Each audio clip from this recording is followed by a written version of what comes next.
Bonjour mes chers taureaux, je vous remercie de me retrouver pour ce taroscope du mois de juillet 2019, posté juste avant le mois de juillet. J'étais tout simplement en congé, c'est la raison pour laquelle les taroscopes n'ont pas été publiés à la période habituelle. Et puis en plus je vous retrouve avec des nouvelles cartes. C'est toujours le tarot de Marseille, ne vous inquiétez pas, c'est la version cristal du tarot de Marseille quand d'habitude j'ai recours à celle dorée. Donc là c'est pour égayer un petit peu ce mois de juillet et cette période estivale avec de nouvelles cartes pleines de couleurs. J'espère qu'elles vous plairont. Alors, la première énergie que nous avons pour ce mois de juillet rappelle la carte que nous avions pour le mois de juin. Nous avons ici la carte de l'amoureux et en juin on avait le soleil, donc écoutez, il y a une période sur le plan relationnel qui s'ouvre à vous. La carte de l'amoureux maintenant, c'est quelquefois les relations affectives triangulaires qui sont mises en lumière. Alors, on s'en rend pas bien compte dans cette édition, mais normalement c'est un homme entre deux femmes. Ça peut être une femme entre deux hommes, deux femmes, et ainsi de suite. C'est simplement l'idée du choix affectif qui se présente. Donc on pourrait avoir la multiplicité des voies amoureuses qui s'offrent à nous. On pourrait faire plusieurs rencontres amoureuses, amicales, professionnelles, et avoir tout simplement une période d'effusion, une période d'émulation au niveau relationnel, quel que soit le domaine. Mais malgré ça, malgré cette période où ça se passe très bien, vous faites de nouveaux contacts, vous laissez porter positivement par les rencontres que vous faites, vous pourriez avoir quelques soucis avec une femme ou de façon plus générale un signe d'air. Alors les signes d'air sont les Gémeaux, les Verseaux et les Balances, et j'aurais plus tendance à dire que c'est une femme, comme c'est la reine d'épée, mais elle se trouve effectivement dans les obstacles pour votre mois de juillet. Et c'est une femme un peu opiniâtre, qui a ses idées arrêtées sur les choses, qui a un caractère un peu belliqueux, et qui en fait n'aime pas qu'on lui fasse la morale, ou qu'on lui... Enfin, quoi qu'on va lui dire, pourrait le prendre comme on lui dit quoi faire, et elle pourrait difficilement le supporter. Elle peut cacher à travers des mots difficiles une certaine souffrance ou une certaine douleur, mais vous n'êtes pas là pour encaisser quoi. C'est pas parce qu'elle ne va pas bien, cette personne, qu'elle a tous les droits. Alors effectivement, on pourrait se demander avec l'amoureux dans les aspects positifs si c'est pas quelqu'un sur le plan relationnel. C'est éventuellement possible. Ça peut être une amie, ça peut être un ami, ça peut être quelqu'un de notre entourage proche par contre, ça peut être un membre de famille, ou alors quelqu'un avec qui on travaille, mais c'est vraiment c'est quelqu'un avec qui on travaille tous les jours, quoi. C'est presque notre famille professionnelle, quoi. Et donc, elle peut se montrer dure et elle peut nous parler mal aussi. Parce que la reine d'épée, c'est quelqu'un qui va sans vaseline, on va dire, hein. Elle ne sait pas trop mettre des gants et elle peut faire mal avec ses prises de position, sa manière de parler ou de ne pas vouloir se conforter ou se conformer, pardon, à vos attentes.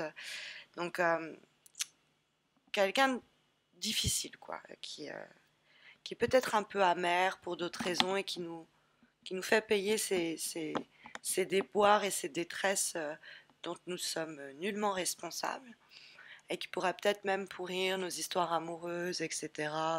Ou essayer d'avoir une mauvaise influence. Donc, faut dans ce cas-là lui imposer des limites. Mais c'est vrai que la carte de la reine d'épée pourrait nous parler de vous et pourrait nous dire que dans les différentes situations qu'on va rencontrer au cours du mois de juillet, c'est l'amour, c'est le côté aimant, c'est les bons sentiments qui vont vous faire gagner vos victoires, remporter certaines manches. C'est pas par des mots durs, c'est pas en affligeant à certaines personnes leurs quatre vérités qu'on va arriver à obtenir ce qu'on veut. Parce que le 5 de coupe pourrait être l'idée de justement avoir des regrets ou des remords sur des attitudes qu'on a eues, pour lesquelles on s'en veut, parce que avec du recul, on se rend très rapidement compte que c'était pas le bon angle d'approche, bon angle d'attaque. Et effectivement, on a le 5 de denier, on pourrait vous reprocher le fait d'avoir négligé une relation amicale, une relation amoureuse, une relation professionnelle ou familiale, et vous pourriez ne pas l'entendre de cette oreille, ne pas l'accepter, et après vous en vouloir. Donc faites attention là-dessus. Vous pourriez aussi avoir quelques comportements assez durs, parce que vous êtes plutôt du genre indépendant, autonome, indépendante. Mais on considère cela chez vous comme de l'austérité. C'est-à-dire qu'on aimerait que vous soyez plus souple, on aimerait que vous soyez plus présente aussi. Hein, parce que le 5 de denier, on peut vous reprocher l'idée d'avoir un petit peu abandonné le bateau, d'avoir laissé les choses se dégrader et d'avoir participé activement à la dégradation de la situation parce que vous n'avez pas demandé de l'aide, parce que vous êtes isolé, parce que vous avez été rude. Bon, il peut y avoir mille choses qu'on vous reproche. Votre première réaction, ça pourrait être d'envoyer bouler les reproches en question. Mais au final, on a quand même le 5 de coupe qui nous dit qu'on risque au final de s'en vouloir quand même. De se dire, j'aurais pu m'y prendre autrement. Et du coup, on peut avoir l'idée avec la carte de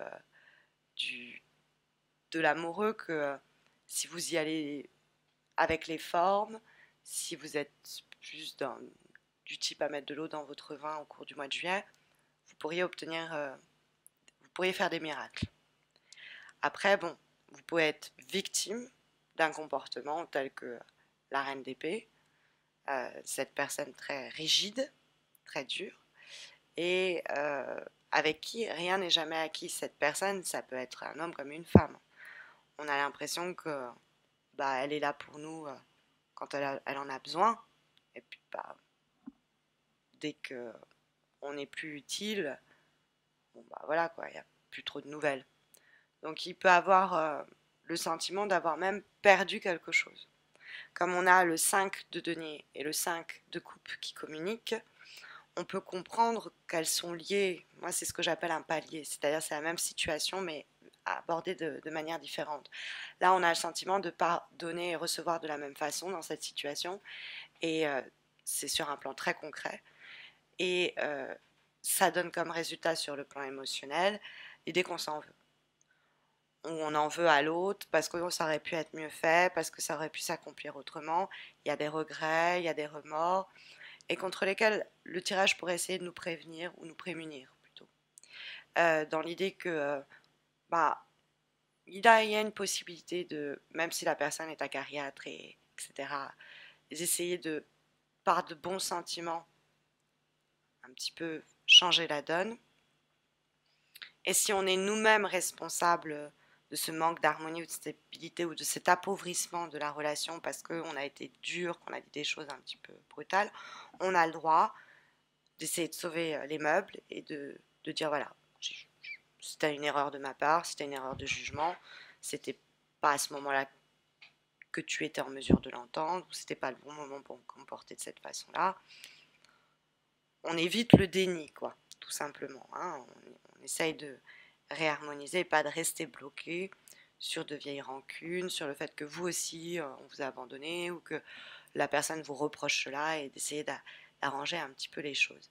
Parce que 5 de coupe, vraiment, il y a l'idée que sinon on pourrait un peu s'en mordre les doigts. Hein, on va pardonner, on va oublier, on va se réconcilier et être pardonné. C'est éventuellement possible dans l'autre sens.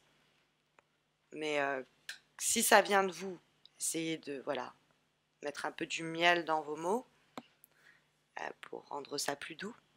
Et si ça vient de l'extérieur, essayez la méthode douce pour ne rien avoir à regretter dans cette histoire et avoir fait ce qui était en votre capacité, en votre pouvoir pour ne pas vous en vouloir sur l'issue de la situation ou de la relation.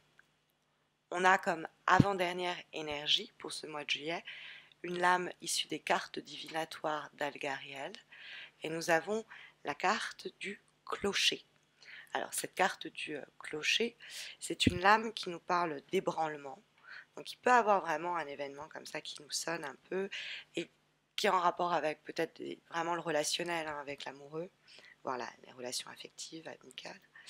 Et il y a l'idée d'une période avec le clocher de remise en cause. C'est une carte qui nous parle de choses que l'on se refusait quelquefois d'accepter, d'admettre ou de voir à propos de notre entourage. Et notre vision à ce propos-là se clarifie. C'est pas ce qu'on espérait, c'est pas ce qu'on attendait, mais on n'est plus en déni.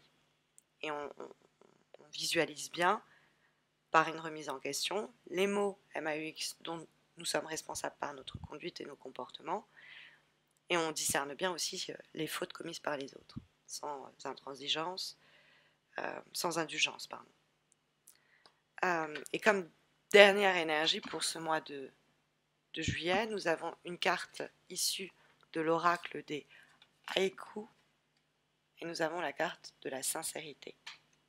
Donc il y a des choses à se dire, il y a des choses à affronter, il y a aussi des fois se regarder en face, hein, c'est ça la sincérité, c'est de voir la sincérité à ceux qui partagent notre vie et en retour leur rendre la même sincérité, mais avoir tout autant de sincérité à son propre sujet, oser regarder ses défauts en face, avoir le courage d'affronter cette réalité-là qui n'est pas toujours très glamour.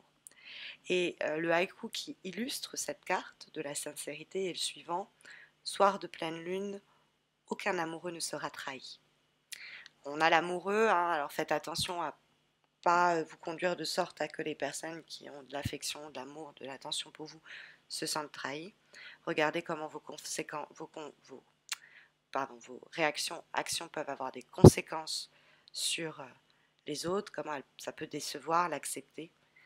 Et inversement, être aussi capable de faire preuve de sincérité, de faire preuve d'ouverture, de dire ce que l'on ressent, ce que l'on pense, avoir confiance en son prochain. C'est une période idéale pour dire ce qu'on a sur le cœur, s'épancher, mais dans la douceur, hein, pas dans le côté acerbe de la reine d'épée. En tout cas, ce sont ici les énergies sondées par les lames, les cartes, hein, en espérant qu'elles sauront vous aiguiller. Mais vous le savez, si vous avez besoin d'un tirage personnalisé répondant à votre question du moment, il y a le concours que j'organise sur ma page Facebook. Vous avez le lien de ma page Facebook en descriptif de cette vidéo, donc n'hésitez pas à m'y retrouver, vous verrez, le concours est très simple. N'hésitez pas non plus à consulter votre ascendant si vous n'avez pas encore fait. Et puis à vous abonner à ma chaîne YouTube pour ne pas rater les concours qui s'organisent exclusivement sur ma page YouTube, par exemple pour célébrer certains caps que passe ma chaîne. Et là, justement, on n'est pas loin de célébrer le dépassement des 25 000 abonnés. Et on célébrera ça avec un petit concours. Et puis, bah écoutez, ne ratez pas non plus les taroscopes du mois de août, pour lesquels j'espère vous retrouver. D'ici là, portez-vous bien et à très vite, j'espère.